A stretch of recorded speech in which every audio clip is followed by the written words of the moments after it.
നമസ്കാരം. നാട്ടിൽ സൈദ്ധാന്തികവും പ്രായോഗികവുമായ പ്രതിസന്ധികൾ കൊടുമ്പിരി കൊള്ളുമ്പോൾ നിരാശ മറച്ചുവയ്ക്കാൻ പലരും പല വഴികൾ തേടി പോകാറുണ്ട്. തൊഴിലുറപ്പ് പദ്ധതി മുതലായ രാജ്യത്തിന്റെ അടിക്കാടുകൾ വെട്ടിനശിപ്പിക്കുന്ന ചില പ്രവർത്തനങ്ങളിൽ നിരാശനായ നടൻ അനൂപ് ചന്ദ്രനാണ് ഇക്കൂട്ടത്തിൽ പ്രമുഖൻ. ആലപ്പുഴയിൽ യൂത്ത് കോൺഗ്രസിന്റെ പൊതുയോഗത്തിൽ പോയി അനൂപ് കോൺഗ്രസുകാരെ ആകെ വെല്ലുവിളിച്ചു കളഞ്ഞു. തല്ലും കൊണ്ടു, പോലീസ് പിടിച്ച് അകത്തിടുകയും ചെയ്തു. അനൂപിന് പറയാനുള്ളത് ആരും കേട്ടില്ല. ഡെമോക്രസി അത് കേൾക്കാൻ തയ്യാറാണ്. അരീപ്പുറമ്പത്ത് ഒരു കോൺഗ്രസ്സുകാരുടെ യോഗം നടന്നു. ആ യോഗം 1 മണിക്കൂറായിട്ട് ശ്രവിച്ചുകൊണ്ട് നിന്നിരുന്ന ഒരു ശ്രോതാവാണ് ഞാൻ. അവസാന നിമിഷം ആ മനുഷ്യൻ പറഞ്ഞ ഒരു വാചകമുണ്ട്. തൊഴിലുറപ്പാണ് ഈ ലോകത്തെ ഏറ്റവും മഹത്തായ ഒരു പദ്ധതി എന്ന് പറഞ്ഞു. അപ്പം ഞാൻ ചിരിച്ചുപോയി. അതിൻ്റെ കാരണം എന്തെന്നാൽ ഈ തൊഴിലുറപ്പ് എന്ന് പറയുന്നത് ഈ ലോകത്തെ മഹത്തായ പദ്ധതിയൊന്നുമല്ല. നമ്മുടെ മുഴുവൻ അടിക്കാടുകൾ വെട്ടി നശിപ്പിക്കുന്ന ഒരു പദ്ധതിയാണ് തൊഴിലുറപ്പ് പദ്ധതി. ഈ തൊഴിലുറപ്പ് എന്ന് പറയുന്ന പ്രക്രിയയ്ക്ക് കാശ് കൊടുക്കുന്നത് പ്രധാനമന്ത്രിയുടെ ഒരു ദുരിതാശ്വാസ നിധി എന്നാണ്. ഈ ദുരിതാശ്വാസ നിധിയിലേക്ക് കാശ് കൊടുക്കുന്നത് IMF എന്നൊരു ലോണാണ്. ഈ IMF ലോണിൽ നിന്ന് കാശ് കൊടുത്തിട്ട് മോൺസാൻഡോ എന്ന് പറയുന്ന കമ്പനിയാണ്. ഈ മോൺസാൻഡോ എന്ന് പറയുന്ന ഒരു കമ്പനി ഇന്ത്യ മഹാരാജ്യത്തിൽ അവർക്ക് BT വഴുതനയ്ക്കും BT വിഭവങ്ങൾക്കും അവസരം കൊടുക്കാത്തത് കൊണ്ട് കാർഷിക മേഖലയിൽ അവൻ്റെ പദ്ധതി ഉപയോഗിക്കരുത് എന്ന് പറഞ്ഞിരിക്കുന്ന ഒരു ആൾക്കാരാണ് മോൺസാൻഡോ. അപ്പോൾ ഈ തൊഴിലുറപ്പാണ് ഈ ലോകത്തെ ഏറ്റവും മഹത്തായ കാര്യം എന്ന് കോൺഗ്രസ്സുകാരനല്ല ഏതെന്ന് പറഞ്ഞാലും എനിക്ക് ചിരി വരും. ചിരിച്ചില്ലെങ്കിലല്ലേ അത്ഭുതമുള്ളൂ. ആ ചിരി എനിക്ക് സംഭവിച്ച ഉടനെ എല്ലാവരും കൂടെ കോൺഗ്രസ്സുകാരെല്ലാം കൂടെ എന്നെ തല്ലാൻ വന്നു. എൻ്റെ കൂടുതലൊരുത്തനെ തല്ലി. ആരാ മദ്യപിച്ചോ ഇല്ലയോ എന്നുള്ളതല്ല. മദ്യം സർക്കാർ കൊടുക്കുന്ന സാധനമല്ലേ. നിങ്ങളെന്താ പ്രശ്നം? ഇപ്പോൾ കല്യാണം കഴിച്ചതിന് ശേഷം ലൈംഗിക ബന്ധത്തിൽ ഏർപ്പെട്ടിട്ടുണ്ടോ എന്ന് ചോദിക്കുന്ന പോലെയാണ് ഇരിക്കുന്നത്. ലൈംഗിക ബന്ധത്തിൽ ഏർപ്പെട്ടിട്ടുണ്ടോ എന്ന് ചോദിക്കുന്ന പോലെയാണ് കല്യാണം കഴിഞ്ഞതിന് ശേഷം. സർക്കാർ എന്ന് പറയുന്ന സാധനം മദ്യം ഉണ്ടാക്കി തന്നിരിക്കണ കുടിക്കാനാണ്. പ്ലീസ് അങ്ങനെ വർത്താനം പറയണെന്താ? സൈദ്ധാന്തികവും ദാർശനികവുമായ പ്രതിസന്ധികളിൽ ഇനി അകപ്പെടുമ്പോൾ ഇമാതിരി വഴികൾ ആരും സ്വീകരിക്കാതിരിക്കട്ടെ. വാരാന്ത്യ ഡെമോക്രസി തുടങ്ങുകയാണ്. എല്ലാവർക്കും സ്വാഗതം. ഉമ്മൻചാണ്ടി സർക്കാരിനെയും കേരളത്തെ ആകെയും മുൾമുനയിൽ നിർത്തിയ വ്യക്തിത്വമാണ് ശ്രേഷ്ഠ വനിത സരിത S. നായരുടേത്. സോളാർ കേസിൽ അറസ്റ്റിലായ ഒരു നാൾ സരിതയുടെ അഭിഭാഷകൻ മാഡവുമായി അവിഹിത ബന്ധം പുലർത്തിയ ഉന്നതരുടെ പേരുകൾ ഇപ്പോൾ പുറത്തുവിടും എന്ന് പറഞ്ഞ് മാധ്യമങ്ങൾക്ക് മുന്നിൽ ലേലം വിളിച്ചു. ഒടുവിൽ ഉമ്മൻചാണ്ടി സർക്കാർ സരിതയോടുള്ള ശ്രേഷ്ഠമായ കാഴ്ചപ്പാടിന്റെ അടിസ്ഥാനത്തിൽ കേസിൽ നിന്നെല്ലാം ഊരിപ്പോകാൻ സൗകര്യമൊരുക്കി. ബിജു രാധാകൃഷ്ണൻ സരിത മുക്കിയ അവിഹിത ബന്ധത്തിന്റെ CD തന്റെ കയ്യിലുണ്ടെന്ന് ഒരു ദിനത്തിൽ പ്രഖ്യാപിച്ചു കളഞ്ഞു. VS Achuthanandan, K. സുരേന്ദ്രൻ മുതലായവർ ഇതും പറഞ്ഞ് സരിതയെ നിരന്തരം അപമാനിച്ചുവത്രേ.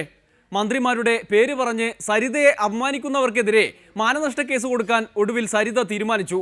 തൊഴിലിനോട് മഹാബഹുമാനമുള്ള അഭിഭാഷകൻ ഫെനി ബാലകൃഷ്ണൻ ഇക്കാര്യം തറപ്പിച്ചു തന്നെ വ്യക്തമാക്കി. പാറ പോലെ ഉറച്ച ഫെനിയുടെ പഴയ നിലപാടും പുതിയ നിലപാടുകളും കാണാം. ആളുകളെല്ലാം പല രാഷ്ട്രീയക്കാരും പല ചാനലുകാരും പറഞ്ഞ് എനിക്ക് സമൂഹത്തോടൊരു ബാധ്യതയുണ്ട്, ഈ 21 പേജ് അവിടെ കൊടുക്കാൻ. ഞാനൊരു കാര്യം അങ്ങോട്ട് ചോദിച്ചോട്ടെ. ഈ 21 പേജ് എൻ്റെ കക്ഷി പറയുന്നു ആർക്കും കൊടുക്കരുതെന്ന്. അവരുടെ തീരുമാനപ്രകാരം അത് 3 പേജായിട്ട് മാറി. അത് മാത്രം എന്നോട് ചോദിക്കരുത്, അത് ആരും കാണാം. പിന്നെ ഞാൻ ഇത് എന്തിനാ സമൂഹത്തിൽ കൊടുക്കുന്നത്? എനിക്ക് എന്താ ബാധ്യത? എനിക്ക് എൻ്റെ കക്ഷിയുടെ ഇൻട്രസ്റ്റാണ് പ്രൊട്ടക്ട് ചെയ്യുന്നത്. ഈ കേരളത്തിൽ ജനങ്ങൾ ഇത് കേൾക്കുന്നുണ്ടെങ്കിൽ അത് മനസ്സിലാക്കണം. എനിക്ക് സമൂഹത്തോട് ഒരു ക്രെഡിബിലിറ്റി ഇല്ല. അത് ഇതിനെക്കുറിച്ച് നാളെ അത് ഇപ്പോൾ മാധ്യമങ്ങളിൽ നിന്ന് അത് ഒളിച്ചു വെക്കേണ്ട ഒരു കാര്യമില്ല. അത് ഞാൻ നാളെ സമയത്തിന് വെളിപ്പെടുത്തും. 21 പേപ്പർ ഞാൻ എന്തോ ചെയ്യണമെന്ന് സരിതയോട് ചോദിച്ചു. അവർ പറഞ്ഞ് ഈ പേപ്പർ ഇനി വെളിയിൽ കൊടുക്കാതെ എനിക്ക് അതുമായിട്ട് ബന്ധമില്ല, എനിക്ക് കൊടുക്കേണ്ട മൊഴി ഞാൻ കൊടുത്തില്ല. പിന്നെ ആസ് എ അഡ്വക്കേറ്റ് ഞാൻ ഇത് വെളിയിൽ കൊടുക്കണം. നടന്ന സംഭവം വെച്ച് ഇങ്ങനെ സ്റ്റെപ്പ് ബൈ സ്റ്റെപ്പായിട്ട് എഴുതിയിരിക്കുന്നത്. അത് എന്തോ അവരുമായിട്ട് എന്തോ ഇൻസിഡന്റ് നടന്നത്, അത് എത്ര ടൈം, അത് ആളും എവിടെ വെച്ചാൽ ഈ സംഭവങ്ങൾ നടന്നെന്നും അതെല്ലാം വ്യക്തമായിട്ട് എഴുതിയിട്ടുണ്ട്. എല്ലാം കറക്റ്റായിട്ട് തന്നെ വ്യക്തമായിട്ട് എഴുതി. UDFിന്റെ കാര്യങ്ങൾ നടത്തുന്ന ഞാനല്ല, UDFിന്റെ കാര്യം നടത്തുന്ന UDFിന്റെ നേതാക്കന്മാരും ജനങ്ങളും തീരുമാനം. അല്ല വക്കീലല്ല UDFിന്റെ. എനിക്ക് UDFായിട്ട് യാതൊരു ബന്ധവും ഇല്ല. അതിന് ഒന്നതിനാണ് ഞാൻ ഈ കേരളത്തിൽ ജനിച്ചതും വളർന്ന ആളല്ല. എനിക്ക് ഇവിടുത്തെ രാഷ്ട്രീയക്കാരുമായിട്ട് യാതൊരു ബന്ധമില്ല. എനിക്ക് UDF ഗവൺമെന്റിനെ നിലനിർത്തേണ്ട ഒരു കാര്യം എനിക്കില്ല. സെക്ഷൽ റിലേഷൻഷിപ്പ് ഉണ്ടോന്നോ അത് സാമ്പത്തിക ഇടപാട് മാത്രം ഉണ്ടോന്നോ അത് ഇത്രയും ഉന്നതരുണ്ടോന്നോ അതിനെക്കുറിച്ചൊന്നും ഞാൻ പറയുന്നില്ല. എന്നുവെച്ചാൽ അത് പറയാൻ ആഗ്രഹമുണ്ട്, പക്ഷെ അത് പറയാൻ പറ്റത്തില്ല. എന്നുവെച്ചാൽ അത് അവരെ അല്ലെങ്കിൽ എനിക്ക് പെർമിറ്റ് ചെയ്യണം എന്നെ. ഇതാ ഇത്രയും കാര്യങ്ങൾ പറഞ്ഞു കൊടുത്തു എന്ന് പറഞ്ഞാൽ അത് കൊടുത്താൽ ഞാൻ ഇതെല്ലാം പറയാൻ തയ്യാറാണ്. എനിക്കൊരു ആഗ്രഹമുണ്ട്. ചേട്ടാ അത് എഴുതിയെടുത്ത് അത് റെക്കോർഡ് ചെയ്യണം. അത് റെക്കോർഡ് ചെയ്തില്ല. അതിനുശേഷം ഇതെല്ലാം കഴിഞ്ഞ ശേഷം അദ്ദേഹം പറയുന്ന ശരീരത്തെ ലൈംഗികമായി ചൂഷണം ചെയ്യുന്ന സ്റ്റേറ്റ്മെന്റ് കൊടുത്തു. അത് റെക്കോർഡഡ് സ്റ്റേറ്റ്മെന്റ് അല്ല, ഇങ്ങനെ കൊടുത്തു. അവരങ്ങനെ പറഞ്ഞിട്ടില്ലെന്ന് സരിത പറയുകയും ചെയ്തു. അപ്പോൾ അത് മജിസ്ട്രേറ്റിന്റെ ആ ഒരു നിലപാടും ശരിയല്ല.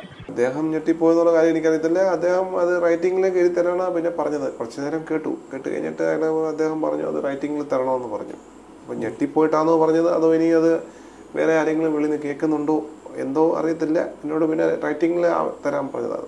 അത് ഈ ഒരു സാഹചര്യത്തിൽ ഞാൻ ഒരു ജുഡീഷ്യറി അപമാനിക്കുകയല്ല. മജിസ്ട്രേറ്റ് അങ്ങനെ റെക്കോർഡ് ചെയ്യാത്ത കാര്യങ്ങൾ പിന്നെ പകുതി കാര്യങ്ങൾ അദ്ദേഹം കേട്ടില്ലെന്നും രജിസ്ട്രാറിനോട് പറഞ്ഞു. ആ ഒരു നിലപാടിലേക്ക് തീരെ യോജിക്കാൻ പറ്റത്തില്ല. അതുപോലെ മജിസ്ട്രേറ്റിൻ്റെ എതിരെയും നടപടി സ്വീകരിക്കാൻ സരിത തയ്യാറാണ്. ലൈംഗികമായിട്ട് പീഡിപ്പിച്ചെന്നോ അതിൽ അവരിൽ നിന്ന് പൈസ എടുത്ത് ഇത് കാര്യം നടത്തുന്നതല്ല. അതിന് ഇത്രയും കേസിലുണ്ടെങ്കിൽ നല്ലൊരു വൻ തുക ആവശ്യം വരും. ക്ലയന്റ് പറഞ്ഞാൽ ക്ലയന്റ് എന്താ പറയുന്ന പോലെ ആണ് വക്കീൽ കേൾക്കേണ്ടത്. അത് എൻ്റെ വക്കീലിന് ധർമ്മമാണ്. അത് ഞാൻ അത് പാലിക്കും. അല്ലാതെ 21 പേജില്ലാതെ ഞാൻ എടുത്ത് അത് പാത്ത് വെച്ചെന്നു, ഞാൻ എടുത്തു. അത് കേരളത്തിൽ കേൾക്കുന്ന ജനങ്ങളോട് ഞാൻ പറയുക, എനിക്കതായിട്ട് യാതൊരു ബന്ധവുമില്ല. 21 പേജ് എടുത്തുകൊണ്ടെന്ന് ഈ 21 പേജ് 3 പേജായാലും എനിക്ക് യാതൊരു ഉത്തരവാദിത്തമില്ല. എല്ലാവർക്കും അറിയാം ഞാൻ ഈ ജയിലിൽ വന്നിട്ടില്ല, ഞാൻ പ്രിപ്പയർ ചെയ്യാൻ പോയിട്ടില്ല. പിന്നെ എന്തിനാ ഈ രാഷ്ട്രീയക്കാരെല്ലാം കൂടെ എന്നെ പേര് പറയുന്ന 21 പേജ് എടുത്ത് ഞാനത് സമൂഹത്തിന് കൊടുക്കണോ? എനിക്കെന്തോ പബ്ലിക്കിന് എന്തോ ഇൻട്രസ്റ്റ് സരിതയുടെ കേസിനകത്ത് ഈ 21 പേജ് ഞാൻ കൊടുക്കണ്ടേ? ഞാൻ ആരോടും ഇതിനെക്കുറിച്ച് ഇവർ പറഞ്ഞ സ്ഥലം ഞാൻ അത് ഡിസ്ക്ലോസ് ചെയ്തിട്ടില്ല.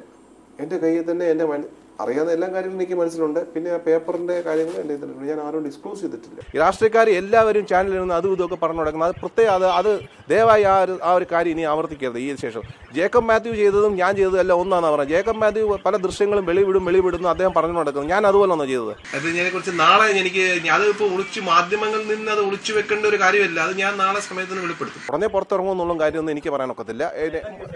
കിട്ടിക്കഴിഞ്ഞാൽ ഉടനെ ഇറങ്ങി, എന്ന് ഇറങ്ങും, എപ്പോൾ ഇറങ്ങുന്നൊന്നും എനിക്ക് പറയാനൊക്കത്തില്ല. അത് ജുഡീഷ്യൽ പ്രോസസ് അനുസരിച്ച് അത് കിട്ടണം, എഴുതി പറഞ്ഞ് ഇവിടെ കൊണ്ട് കൊടുക്കണം. ഇവിടെ എന്തെങ്കിലും വേറെ കേസുകളൊക്കെ ഉണ്ടെങ്കിൽ അത് മാറ്റണം. എല്ലാം അത് നൽകും.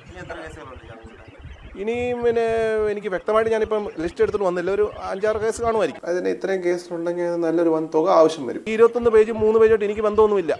UDF-നെ സംരക്ഷിക്കേണ്ട ബന്ധമൊന്നുമില്ല. എനിക്ക് ഉമ്മൻചാണ്ടിയോട്ടോ ഗണേഷ് കുമാറിനോ സംരക്ഷിക്കുന്ന യാതൊരു ബാധ്യത എനിക്കില്ല. KC വേണുഗോപാലിന്റെ AP അനിൽകുമാറിന്റെയും ഇൻവോൾവ്മെന്റ് 100% ഞാൻ ഇപ്പോഴും ഉറപ്പായിട്ട് പറയുന്നു. KB ഗണേഷ് കുമാർ ഇൻവെസ്റ്റിഗേഷൻ ജോപ്പിനും സരിതയിലേക്ക് മാത്രം പോകാതെ പല ഉന്നതത്തിലേക്ക് പോകണമെന്ന് സരിത പറഞ്ഞതെന്ന് അതല്ല. എനിക്കെന്തോ പറയണ്ട, എനിക്കെന്തോ അറിയാം ഏത് ഉന്നതതാണെന്നുള്ളത്. ഞാൻ എന്താ ഉന്നതത്തെ പുറമെ നടക്കുന്ന ആളല്ലോ. ഞാൻ അവർ പറഞ്ഞനുസരിച്ചു. അവർ തന്നെ പിന്നെ അവരുടെ സ്റ്റാൻഡ് മാറ്റി. ഇനി എന്ത് സാരി നല്ല ഇട്ടുകൊണ്ട് പോയിട്ട് അങ്ങോട്ട് പോകുന്നുണ്ട്. ഇത് ആഡംബരമായിട്ട് ജീവിക്കുന്നുള്ള കാര്യം എനിക്കറിയത്തില്ല. അങ്ങനെ ആയേക്കാം, മേ ബി.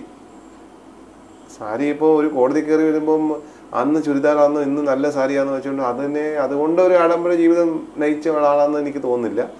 പക്ഷെ അങ്ങനെ ആയേക്കാം. അപ്പോൾ അത് അവർ കേസെടുത്തിട്ട് മൊഴിയെടുത്തിട്ട് പിന്നെ അതിനെ ഫർദർ പ്രൊഡ്യൂസ് വെച്ചാൽ ഒരു ലേഡിയെക്കുറിച്ച് വളരെ മോശമായ അഡ്വക്കേറ്റ് ജേക്കബ് മാത്യു കൂടുതൽ ഇന്നത്തെ ബാക്കിയെല്ലാവരും അതിൽ കണ്ടിന്യൂ ചെയ്തിട്ടുണ്ടേ ഉള്ളൂ. അത് അങ്ങനെ പാടുന്ന സ്ത്രീത്വത്തെ അപമാനിച്ചതിന് വേണ്ടിയാണ് ഈ കേസ് എടുക്കാനായിട്ട് സരിതയുമായിട്ട്. യവം പുലിയാണ് കേട്ടാ. പുലി എന്ന് പറഞ്ഞാൽ വെറും പുലിയല്ല, ഒരു സിംഹം. ഫെനിയുടെ വർത്തമാനങ്ങൾ ആരെയും പുളകിതരാക്കും. ഫെനി സിംഹമാണെന്ന് മാത്രമല്ല, സരിത ഒരു സിംഹിണിയും കൂടിയാണ്. ഇനി ആരെങ്കിലും സരിത എന്ന ശ്രേഷ്ഠ വനിതയെ അപമാനിക്കാൻ ശ്രമിച്ചാൽ കോടതി കയറേണ്ടി വരുമെന്ന് ഓർമ്മിപ്പിച്ചുകൊണ്ട് ഒരിടവേളയിലേക്ക്. അത് കഴിഞ്ഞ് 3 വിപ്ലവ പ്രവർത്തനങ്ങൾ. അജന്തയിൽ ആദിഭാവം കണ്ടുകൊണ്ട് നടക്കുന്ന ടീമിൽ നമ്മൾ ഈ സീം ഇട്ടതാ. നിന്റെയൊക്കെ ഇക്കാനോടൊക്കെ ചോദിച്ചാ അറിയാം. ഇവിടെ അടുത്ത വീട്.